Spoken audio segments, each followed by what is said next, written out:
एक नई वीडियो के साथ आज मैं फिर हाजिर हूँ, आपका होस्ट दोस्त विक्रांत जोशी आपका स्वागत करता हूँ मेरे भी मास्टर में।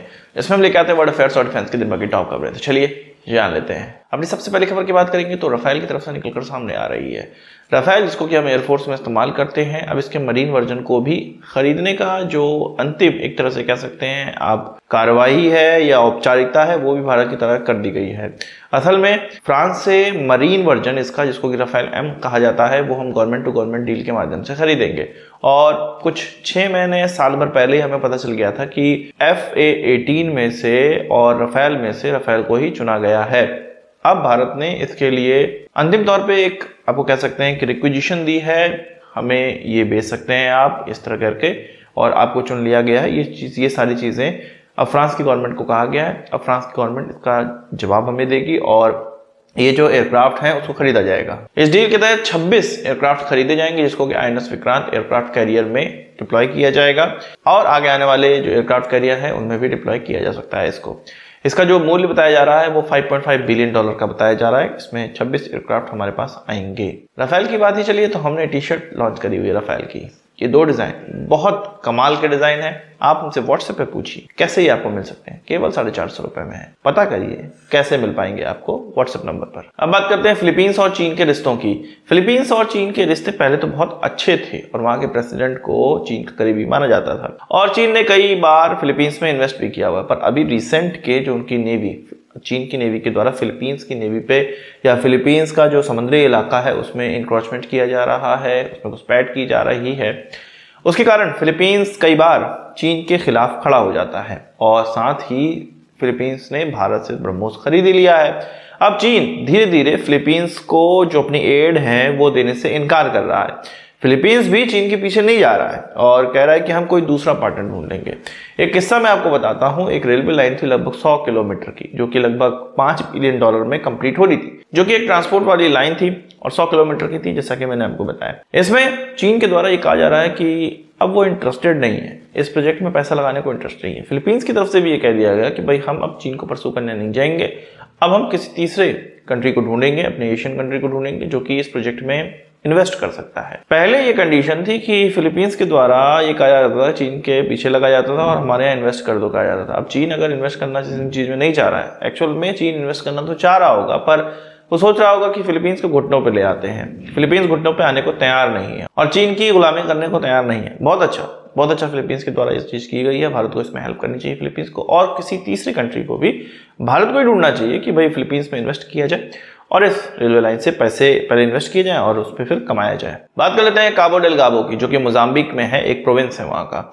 असल में इस प्रोविंस में जो गैस का भंडार है और ये गैस का भंडार भारत के द्वारा, भारत की 3 PSUs के द्वारा इसमें 30% का स्टेक लिया गया है। ये जो आप कह सकते हैं गैस का भंडार है, गैस का कुआं है, यहाँ पर मतलब इसको पहले बंद कर दिया गया था या उसका उपयोग नहीं किया जा रहा था। अब भारत ने इसको चालू करने का फैसला लिया है कुछ 1-2 साल से ही और इसमें इन्वेस्टमेंट किया जा रहा है। हम जानते हैं कि हमारी जो देश में गैस इस्तेमाल होती है LNG, उसका लगभग 50% कतर से आता है और भारत ये नहीं चाहता कि कतर की मोनोपोली इसमें हो। जिस प्रकार से अभी हम लोग देख रहे हैं हमारे जो एक्स नेवी ऑफिसर्स के साथ जो चीज़ हो रही है, डेथ पेनल्टी उनको दी गई है 8 लोगों को, तो इस तरह से कतर की जो मोनोपोली है भारत के खिलाफ वो बढ़ती चली जाएगी और भारत ये नहीं चाहता। भारत ये चाहता है कि ऐसी जो कंट्री हो जो कि भारत के साथ अच्छे रिश्ते रख सके, और मोजाम्बिक से बढ़िया देश कौन सा हो सकता है। तो वहां पर हमारे यूनियन मिनिस्टर हरदीप पुरी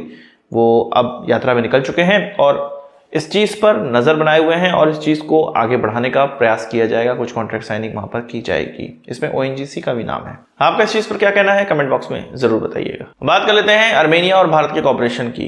आपको पता है कि अर्मेनिया के पास भी T-72 टैंक है और भारत के पास भी T-72 टैंक है। भारत के पास भी पुराने हो चुके हैं, अर्मेनिया के पास भी पुराने हो चुके हैं। अजरबैजान के साथ जो युद्ध हो रहा है उनके टैंक को बहुत ही लॉसेस झेलने पड़े हैं। अजरबैजान के मुताबिक अर्मेनिया के कुछ 260 से ज्यादा टैंक या आर्मर्ड व्हीकल नष्ट कर दिए गए अभी कुछ दिनों पहले जो वॉर हुई थी। इसमें अर्मेनिया को ये लग रहा है कि T-72 टैंक उनके पुराने हो चुके हैं और जिस प्रकार से अजरबैजान उन पर अटैक करता है, या आप कह सकते हैं कि एंटी टैंक गाइडेड मिसाइलों के द्वारा जो अटैक किया जाता है, जो ड्रोन्स के द्वारा अटैक किया जाता है, उसके खिलाफ वो टिक नहीं पा रहे।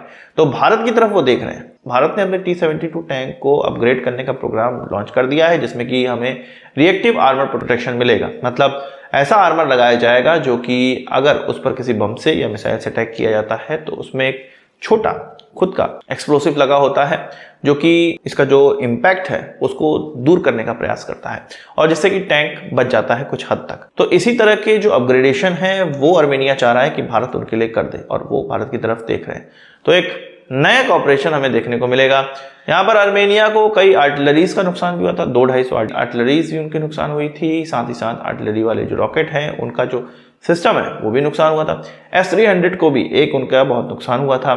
साथ ही साथ कुछ 13-14 जो ऑब्जर्वेशन पोस्ट हैं उनको भी नुकसान हुआ था उस युद्ध में। तो अर्मेनिया भारत के साथ और ग्रेटर कॉपरेशन को लेकर बढ़ रहा है। बात कर लेते हैं भारत में बन रहे गाजा की, और ये कहीं नहीं और सभी को पता है कि ये केरला के अंदर बनता चला जा रहा है। हम लोग बात करते हैं हमास के एक लीडर की, जो कि एक वर्चुअल रैली हुई, वो भी हमारे अपने भारत के अंदर, केरला के अंदर। हमास टेररिस्ट ग्रुप का एक लीडर है जिसका नाम खालिद मसाल है। मलप्पुरम केरला के अंदर एक रैली ऑर्गेनाइज करी गई जो कि जमाते इस्लामी की एक यूथ विंग है, जिसको कि द सॉलिडेटरी यूथ मूवमेंट कहा जाता है। और इसी यूथ विंग के द्वारा एक रैली करी गई जिसमें कि इस हमास लीडर को वर्चुअली या वो दूर बैठ के वीडियो कॉन्फ्रेंसिंग के माध्यम से इस रैली में भाग लिया, अपने मन की बात कहा। अब आप सोचिए कि भारत के अंदर ऐसी स्थिति है, ऐसी स्थिति बन चुकी है केरल के अंदर, और कोई भी वहां का जो पुलिस सिक्योरिटी है ये सब कोई भी कुछ देखने को तैयार है नहीं। भारत ने तो सीधे सीधे हमास को सबसे पहले टेररिस्ट ऑर्गेनाइजेशन भारत के अंदर घोषित करना चाहिए, जैसा कि इजराइल के एम्बेसडर हमें कह रहे हैं। उसके बाद जब ये टेररिस्ट ऑर्गेनाइजेशन घोषित हो जाएगा तब अगर कोई इस प्रकार की रैली होती है उसको टेररिज्म बढ़ाने वाली रैली का एक तमगा मिल जाएगा और तब जाके भारत सरकार के द्वारा उस पर अटैक या उसको कर्टल करने का प्रयास किया जा सकता है। अभी हम जानते हैं कि हमास एक टेररिस्ट ग्रुप है, पर फिर भी भारत उसके खिलाफ कुछ नहीं कर सकता क्योंकि भारत के अंदर उसको टेररिस्ट ग्रुप नहीं माना गया। और हमारे यहाँ के लोग, प्रशासन और पॉलिटिशियन इतने बदमाश हैं कि इस तरह की रैली होने देते हैं अपने पॉलिटिकल गेन के लिए। इसमें शशि थरूर का नाम भी सामने आ रहा है जो कि इस रैली में प्रेजेंट भी था, और कांग्रेस की वर्किंग कमेटी के भी लोग इसमें प्रेजेंट थे, ऐसा आर्टिकल में निकल कर आया। और अच्छा, केरल के अंदर ही एक ब्लास्ट हुआ जो कि क्रिश्चियन कम्युनिटी पे हुआ है, उनके कन्वोकेशन सेंटर पे हुआ है, और ये जो रैली हुई है उसके बाद हुआ है। हालांकि उसी कम्युनिटी का एक व्यक्ति ने आत्मसमर्पण किया है पुलिस के सामने और ये कहा है कि यह बम ब्लास्ट मैंने किया। एक व्यक्ति के द्वारा आईडी नहीं लगाई जा सकती है, नहीं बनाई जा सकती है। पूरा का पूरा नेटवर्क काम कर रहा होगा जो कि उनको आईडी सप्लाई किया, बम मकाया और वो केवल जाकर वहां पर रख दिया होगा मोस्ट प्रॉब्ली। अभी पुलिस इसकी जांच कर रही है और देखते हैं क्या निकलकर सामने आता है। जो भी निकलेगा हम अपडेट देंगे। पर केरल की स्थिति खराब है, जो कश्मीर की स्थिति बहुत सुधर चुकी है। कश्मीर से ऐसी कोई अप्रिय घटना नहीं आती। केरल जो कि बहुत ही फेमस है अपनी लिटरेसी के लिए, वहां के लिटरेट लोग ये सब कर रहे हैं। बात कर लेते हैं अपने Su-30 MKI के अपग्रेडेशन को लेकर, जिसको कि सुपर 30 कहा जा रहा है। असल में भारत की तरफ से कुछ 51 इसमें अपग्रेडेशन किए जाने हैं, जिसमें कि हमारा जो सॉफ्टवेयर है वो भी चेंज करेंगे, एवियोनिक्स भी चेंज करेंगे, रडार इसमें चेंज करेंगे, इंजन में कुछ चेंजेस करेंगे और भी बहुत सी। वॉरफेयर सूट भी इसमें नया लगाया जाएगा जो कि खुद का डिजाइन किया हुआ होगा, केबल फ्लाई बाय वायर हमें रशिया से प्राप्त होगा। अब रशिया के द्वारा कुछ 3 वेरिएंट बनाए जाते हैं जो कि विश्व में कई देशों को बेचे गए हैं। रशिया ने सीधे सीधे हाथ खड़े कर दिए हैं कि भैया जिनको इनको बेचा गया है अब हम उनकी हेल्प अभी नहीं कर सकते क्योंकि युद्ध के दौर में चल रहे हैं। इनमें से बहुत सी कंट्रीज भारत की तरफ आई हैं और इसमें वियतनाम, अल्जीरिया, मलेशिया, बहुत से ऐसे देश हैं जो कि भारत के सामने कह रहे हैं कि भाई हमारे एयरक्राफ्ट का ओवरहॉलिंग कर दो।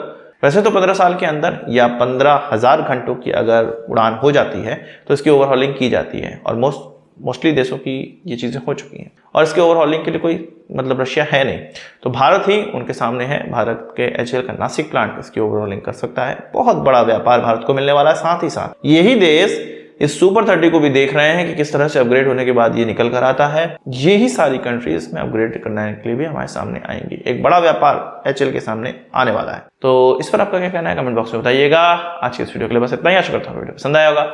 आप इसको एक बड़ा थम्स अप जरूर देंगे। इस वीडियो संबंधित सवाल से जाओ कमेंट बॉक्स में जो लाइएगा और यदि आपने हमारा चैनल सब्सक्राइब नहीं किया उसे भी कर लीजिए क्योंकि हम इस प्रकार की वीडियो लाते रहते हैं। नमस्कार, थैंक यू, जय हिंद।